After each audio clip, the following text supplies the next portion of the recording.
my name is Bethany and you're watching Writing Werewolf, and today we're going to be doing a 5-minute review of Sanctuary by Raena Rood. So I received Sanctuary as an ARC direct from the author who sent it to me. She was offering ARCs over Instagram and I messaged her and she gave me one. I previously read the first novel in this series. Sanctuary is the second one. I read the first one, Subversive, I think it was last year. I got it off of Book Sirens and I read it and reviewed it and I really enjoyed it back then.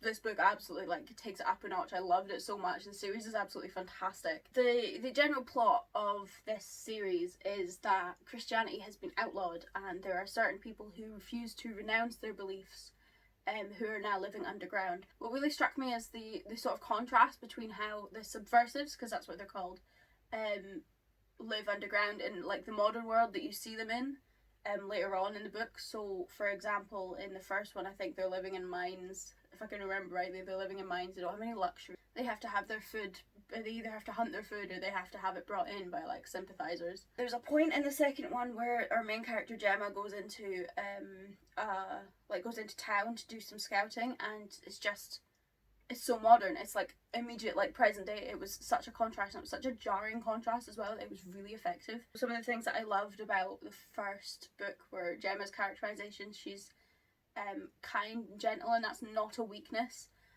which I think is amazing. It's also, she's the same in this one, except she takes it up a notch. Her character development is amazing, and she doesn't sacrifice her gentler sides, her gentler characteristics, which I thought was amazing. I loved her the development of her relationship with Taylor, and how they're still he's not a subversive. He doesn't believe in God, but he's doing it for her. Neither of them are compromising on their beliefs, but neither of them are giving up their beliefs, but they're compromising in order to live together for each other, and I thought that was really nice. I did think the first book had quite a lot of gore, but this one doesn't. It's got significantly less gore, which is nice. The first one opened with a very gory depiction of a crucifixion, and while I don't mind that, I know there are some people out there who aren't so keen on gore and things like that. What I especially liked about this, my favourite thing about this, is that the first book was quite reactionary.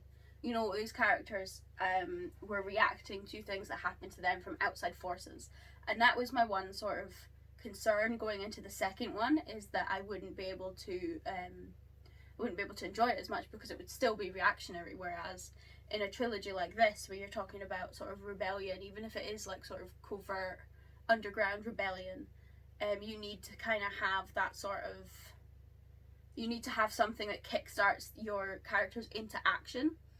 And up until the very last couple of chapters, I thought I was going to be let down in that point. But so the way Sanctuary ends, I can't express how much I loved it.